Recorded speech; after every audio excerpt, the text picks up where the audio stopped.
징용 노동자 문제, 일본산 식품 수입 규제 등 한일 간 여러 현안도 있다고 말했다는 교도통신의 보도도 나왔습니다. MBC 뉴스 김세로입니다.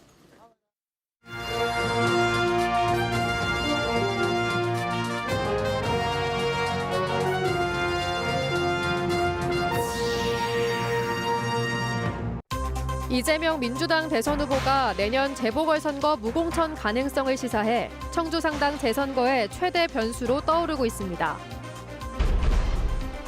어린이집 원생도 재난지원금을 지급하는 것으로 가닥이 잡혔습니다. 도교육청과 갈등을 빚어온 충청북도가 결국 지급 의사를 밝혔습니다. 특수 건강검진을 돌연 중단해 노동자들의 반발을 산 건국대 법인이 산업안전보건공단을 충주 글로컬 캠퍼스에 유치하면서 논란이 커지고 있습니다.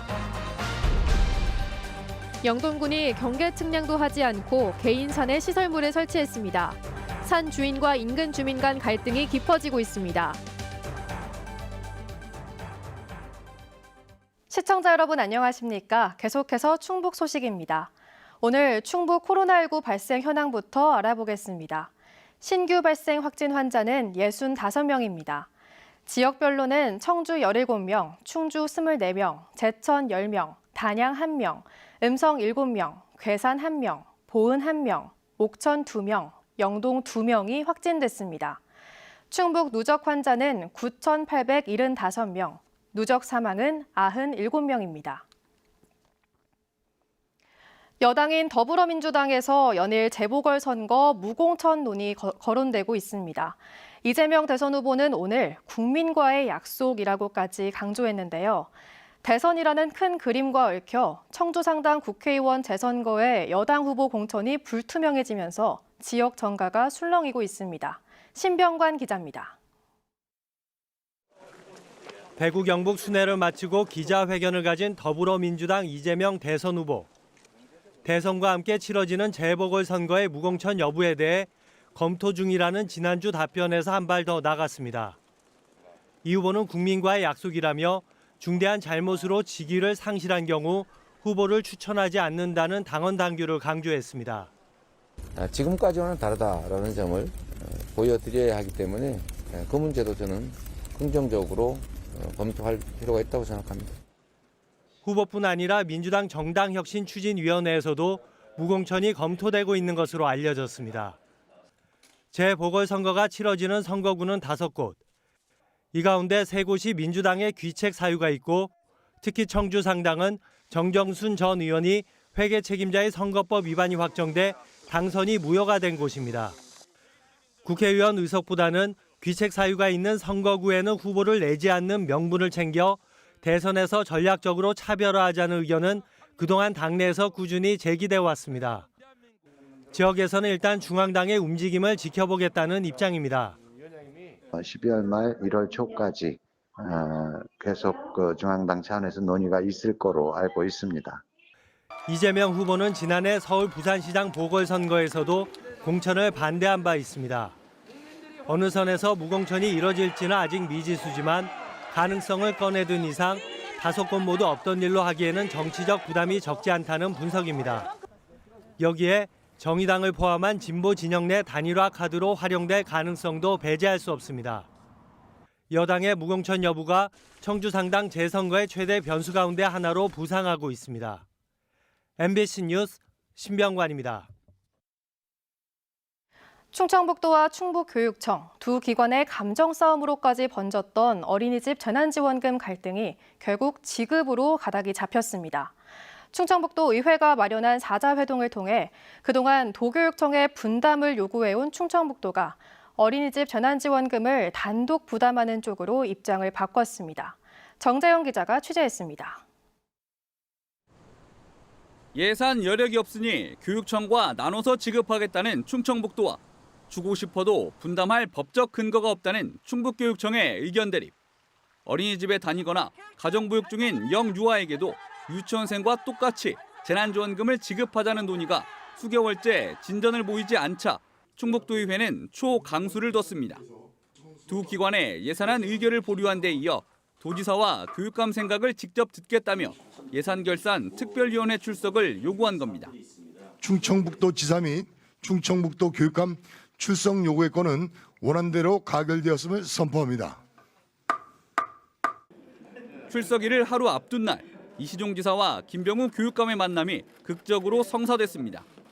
박문희 도의장과 서동학 예결위원장까지 4명이 충북도의회에서 만나 40여 분간 진행한 회동.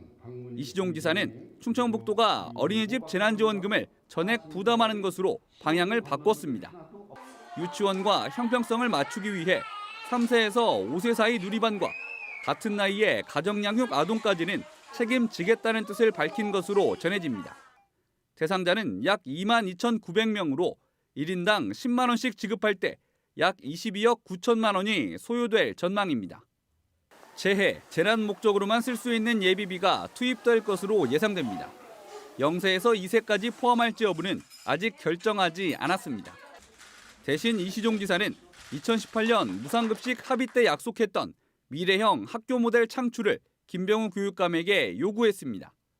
충북교육청이 추진 중인 충북과학고의 AI 영재고 전환과 전국 단위 학생 모집을 확실히 해달라는 겁니다. 또 청주시와 함께 진행 중인 대규모 체육시설 건설에 힘을 보태라는 요구도 했는데 김병우 교육감은 긍정적인 뜻을 밝힌 걸로 전해집니다. 충청북도의 입장 변화에 급물살을 타게 된 어린이집 재난지원금. 변수가 없는 한 내일 예정된 충북도의회 예결특위에 양쪽 부기관장이 참석해 최종 합의안을 공개할 예정입니다. MBC 뉴스 정재영입니다. 최근 어린이집과 관련한 코로나19 감염자가 늘면서 충청북도가 종사자와 보호자의 방역 수칙을 강화하는 행정명령을 내렸습니다. 도내 모든 어린이집 보육교직원은 오는 22일까지 유전자 증폭 검사를 받아야 하며 강사 등 출입 외부인에 대한 음성 확인서 의무 제출이 권고됩니다. 또 아동 보호자와 종사자 모두 타 지역을 방문했거나 외지인을 만난 경우 유전자 증폭 검사가 권고되며 종교 모임 등의 행사 참석, 타 지역 이동도 자제해야 합니다. 충북에서는 지난 10월 이후 11개 어린이집에서 종사자와 아동 등 186명이 확진됐습니다. 오늘 충주 건국대학교 글로컬 캠퍼스에서 산업재해를 예방하는 산업안전보건공단 유치와 개소식을 축하하는 행사가 열렸습니다. 그런데 공단이 들어온 건국대 법인은 얼마 전 충주 지역의 노동자 특수 건강검진을 돌연 중단하겠다고 선언한 건국대 충주병원의 운영재단이기도 합니다. 노동자들은 표리부동의 결정체라고 비난했습니다. 신미희 기자가 보도합니다. 충북 북부지역 3만여 사업장 20만 노동자를 보호하기 위한 산업안전보건공단 북부지사가 문을 열었습니다. 산업재해 예방을 목적으로 산업안전기금 등으로 운용되는 고용노동부 산하 준정부기관입니다. 안전이라는 것이 사후 처벌만으로는 사실 효과를 거두기 어려운 측면이 있습니다. 그래서 저희들은 무엇보다도 사업장에서 미리 안전체계를 확보하고 북부지사가 자리 잡은 곳은 건국대 충주 글로컬 캠퍼스. 얼마 전 적자를 이유로 노동자 특수 건강검진 중단을 결정한 건대 충주병원의 법인입니다. 하지만 애초 건대 법인을 대표해 개소식에 참석할 예정이던 유자은 이사장은 나타나지 않았습니다. 코로나 확진자 발생으로 인한 부득이한 사정으로 참석을 못하시게 됐습니다. 널리 양해의 말씀 부탁드리겠습니다. 30분 전 열린 지역 노동계의 기자회견. 지역 산업체의 노동자들의 건강검진을 내팽개치면서 노동안전보건공단에 사무실 자리 하나 마련해 주는 것으로 ESG 경영이라며 사회적 책임을 다할 수 있을 것 같은가? 건대 법인이 노동자의 건강은 포기하고 고용노동부 산하기관을 유치했다고 자축하는 모습이 표리부동하다고 맹비난했습니다. ESG 경영에서 유자은 이사장이 가장 먼저 해야 할 것은 노동자들이 건강권을 유지할 수 있도록 건국대학교 충주병원에 투자하는 것입니다. 앞서 충주의료원까지 경영 효율화를 이유로 특수검진을 중단한 상황이어서 지역 노동자들의 의료 불평등이 갈수록 악화되고 있습니다. 밤샘 작업이나 유해 화학물질과 소음 사업장에서 일을 해 의무적으로 특수검진을 받아야 하는 충주 지역 노동자는 3만 명 가까이 추산됩니다. MBC 뉴스 신미입니다. 대청호 수계인 옥천의 불법 폐기물 매립 현장에서 중금속이 함유된 침출수가 유출돼 환경당국이 수거와 조사에 나섰습니다. 옥천군은 광석 재련 찌꺼기 수천 톤이 불법 매립된 동이면의 한 야산에서 중금속 함유 농도가 법정치를 초과한 침출수가 검출돼 주변을 통제하고 수거 중이라고 밝혔습니다. 검출된 구리 성분은 리터당 1.574mg으로 청정지역 침출수 배출 허용 기준을 3배 정도 넘었습니다. 옥천군은 지난해 11월부터 올 5월까지 인천, 경기에서 불법 폐기물이 반입됐다는 제보를 토대로 관련자 전원을 수사 의뢰했습니다. 산 주인이 알지도 못하는 사이에 지자체에서 공공시설을 설치하는 일이 벌어졌습니다.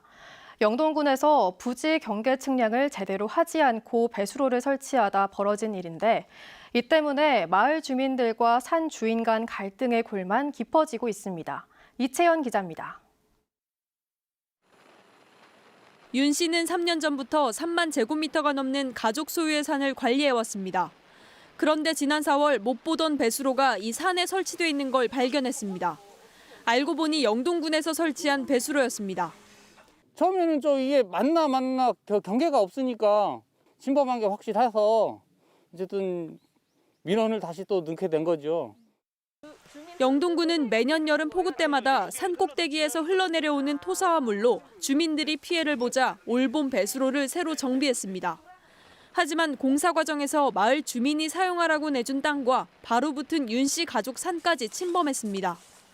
영동군은 땅을 내준 주민의 말만 믿고 사업을 진행하다 빚어진 일이라고 해명했습니다.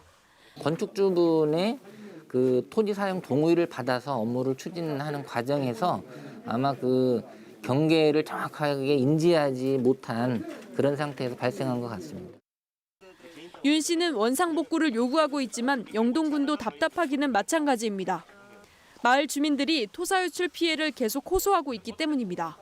2017년에 비가 많이 오고 그때 다 무너지면서 비만 오면 저 위에 있는 흙, 그다음에 물, 그다음에 낙엽, 쓰레기 이런 것들이 계속 마을 땅을 통해서 계속 흘러내리니까 영동군은 경계 측량 없이 공사를 진행한 점은 인정했습니다. 행정 절차를 무시한 결과가 주민들을 위한 공공사업과 개인의 재산권 충돌이라는 결과를 낳았습니다. MBC 뉴스 이채연입니다. 단양에서 아프리카 돼지열병 ASF에 감염된 멧돼지 폐사체 9마리가 무더기로 발견됐습니다. 충청북도는 앞서 감염 폐사체가 발견된 야산과 300m 떨어진 단양군 단성면 북상리 한 야산에서 9마리를 발견해 아프리카 돼지열병 양성을 확인했습니다. 충북에서 발견된 폐사체는 모두 42마리로 늘었습니다. 충청북도는 북부 지역을 중심으로 울타리를 설치하는 등 방역 활동을 강화하고 있습니다. 청주 영덕 고속도로 양방향에 문희 청남대 휴게소가 내일 문을 엽니다. 청주 영덕 고속도로 청주 분기점과 문희 청남대 나들목 사이 5.5km 지점에 들어선 문희 청남대 휴게소는 화물차 기사를 위한 샤워실과 수면실을 갖추고 있습니다. 도로공사 충북본부는 화물차 통행 비중이 높아 화물차 라운지를 조성했다고 밝혔습니다. 청주 영덕고속도로 청주 분기점에서 낙동강 분기점 구간에는 청주 방향 속리산 휴게소와 영덕 방향 화서 휴게소만 있었습니다. 전 세계적으로 반도체 수급난이 벌어지면서 반도체 제조에 필요한 석영 유리를 생산하는 외국인 투자 기업 영신커츠가 생산을 늘립니다. 진천군 광해연면에 위치한 영신커츠는 2024년까지 4,200만 달러를 투자해 생산 공장을 증설하기로 충청북도 진천군과 협약을 체결했습니다. 영신커츠는 독일과 일본 기업이 100% 기술과 자본을 투입해 주요 고객사인 SK하이닉스와 삼성전자에 지리적으로 접근이 유리한 진천에 지난 1985년 설립됐습니다. 코로나19로 유예했던 청주 지역 상수도 요금 인상이 내년부터 적용됩니다. 청주시는 6개월 유예했던 7에서 8% 정도의 상수도 요금 인상률을 내년부터 적용해 가정용은 세제곱미터당 현행 540원에서 내년 580원으로 40원 올립니다. 뉴스 마칩니다. 시청해주신 여러분